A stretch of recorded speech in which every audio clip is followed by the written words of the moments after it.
jamais vu. Bonjour et bienvenue sur 01net TV pour une nouvelle édition de 01 Drive et vous l'avez peut-être reconnu à côté de moi, eh bien il s'agit de la Tesla Model S. Alors vous le savez, chez Tesla, ce véhicule en fait fait le sujet de plusieurs critiques. Tantôt elle s'enflamme, tantôt son système autopilote se comporte assez mal et ça c'est ce qui nous a incité à reprendre cette Tesla Model S et aussi à vous présenter d'ailleurs cette nouvelle version, la nouvelle calandre à l'avant. Bref, ce qui va surtout nous intéresser ici, eh bien c'est la technologie de pilotage automatique, l'autopilote qu'on va découvrir ensemble sur la route.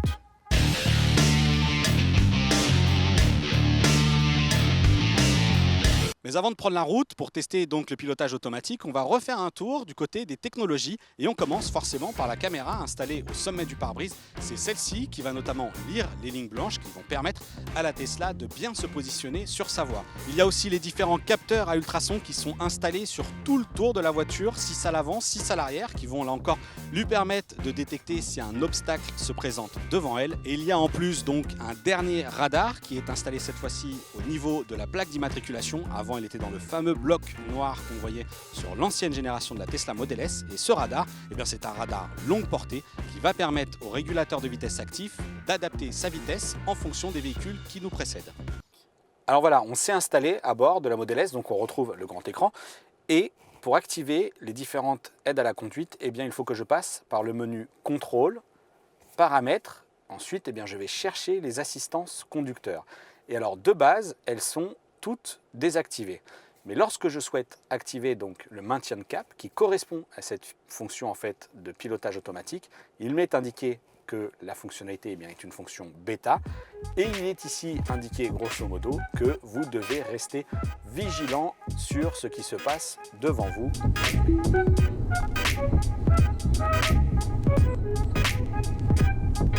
À bord de cette Tesla Model S, on n'est pas dépaysé. Forcément, on retrouve le très grand écran au centre de la planche de bord. Donc là-dessus, rien de nouveau. On a ce volant multifonction, l'écran LCD qui sert donc de compteur de vitesse et, nouveauté sur celui-ci, la capacité des caméras à scruter ce qui se passe autour d'elle. Alors pour activer le fameux mode autopilote, il suffit de tirer 2 fois sur un commodo qui est présent à gauche sur le volant, un petit peu en dessous du clignotant.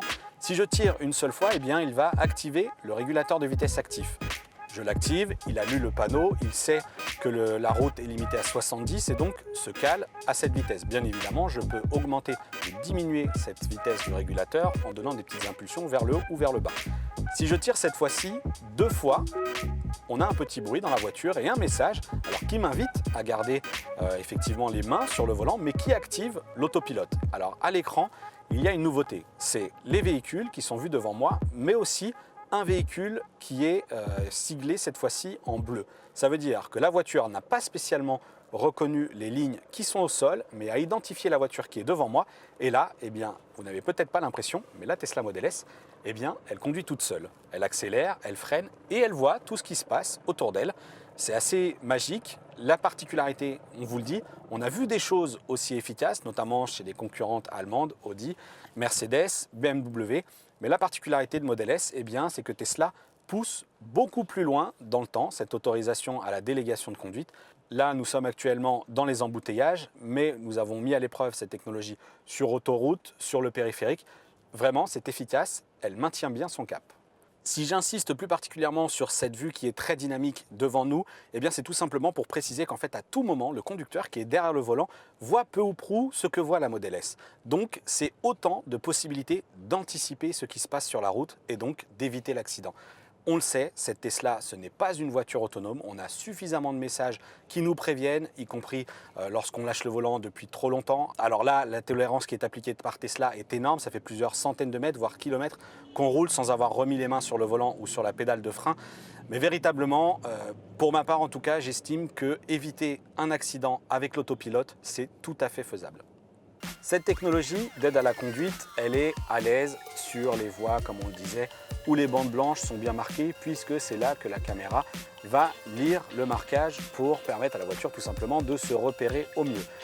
La caméra qui suit le véhicule de devant et qui permet donc à cette Model S de s'orienter est elle aussi assez efficace. Mais évidemment tout ça, c'est sur les grands axes, les autoroutes, le périphérique En ville, c'est beaucoup plus compliqué. On a aussi essayé de l'activer et effectivement, eh bien, très rapidement, à l'approche d'un rond-point par exemple, la Tesla va essayer de suivre la voiture de devant, puis biper de toutes ces alertes possibles pour vous indiquer qu'il faut reprendre la main. Là encore, c'est un dispositif de sécurité qui, en théorie, est censé alerter le conducteur et en pratique aussi d'ailleurs, à moins d'être vraiment distrait et de ne pas réagir à temps. Mais évidemment, on peut lui faire des reproches sur ses capteurs notamment. Ce n'est pas une voiture autonome, elle n'a pas tout ce qu'il faut pour prétendre à cette certification de véhicule autonome. Mais on peut aussi reprocher à Tesla de peut-être avoir oublié des capteurs sur les côtés. On parlait des 12 capteurs qui sont présents dans les pare-chocs. Eh bien, avec un capteur de plus dans l'aile, ça aurait sans doute permis à cette Tesla Model S de voir un petit peu mieux sur sa périphérie, puisque lorsqu'on roule, on le voit bien à l'écran, qu'elle détecte assez tardivement les véhicules qui arrivent dans l'angle mort, véritablement, que ce soit à l'avant ou à l'arrière. Elle ne voit pas toujours ces voitures et si jamais eh bien, vous tentez de vous déporter, c'est là que l'autopilote pourra être pris en défaut. Toujours du côté des technologies d'assistance, eh bien, cette Tesla Model S dispose d'un système de freinage d'urgence qui permet donc à la voiture, à partir de 8 km/h, d'appliquer un freinage d'urgence si jamais un piéton vous coupe la route et ainsi, pourquoi pas, éviter une collision. Le régulateur de vitesse fonctionne très bien lui aussi en ville, mais son utilisation sera évidemment beaucoup moins naturelle puisqu'à chaque fois que vous vous arrêterez à un feu rouge, eh bien, il faudra le réactiver pour le relancer. Après cet essai donc du pilotage automatique, eh bien on profite quand même d'avoir cette version de la Model S pour vous présenter quelque chose qu'on n'avait pas eu sur les précédentes versions. C'est un équipement en fait ici, puisque Model S initialement, eh bien, elle a une console centrale qui est en fait un espèce de grand vide-poche. Le constructeur évolue de ce côté-là puisqu'il propose des options et ça commence notamment ici eh bien, par ce système de rangement pour 2 bouteilles, ou en tout cas 2 grosses canettes, qui permet donc de stocker aussi bien évidemment d'autres affaires, et un autre compartiment où on va retrouver même une prise. Ici c'est un connecteur Lightning pour un appareil iPhone, mais on pourra aussi demander à Tesla eh bien, de disposer à cet endroit un connecteur micro USB pour brancher directement son smartphone Android. On va aussi retrouver une prise de chargement 12 volts et 2 prises USB, en l'occurrence une ici, est utilisée avec le connecteur Lightning. Notre verdict, vous l'aurez sans doute deviné, il est globalement positif concernant donc cette technologie de pilotage automatique. Pourquoi? Eh bien tout simplement parce qu'on ne considère pas cette Tesla Model S comme un véhicule autonome. On vous en a présenté sur 01 Drive, ils ont beaucoup plus de capteurs qui ne sont pas intégrés ici, notamment le fameux LiDAR qui permet à la voiture de se repérer encore plus précisément. Mais c'est sûr, ce que propose ici Tesla avec le pilotage automatique, eh bien, se positionne parmi les technologies qui sont les plus efficaces actuellement.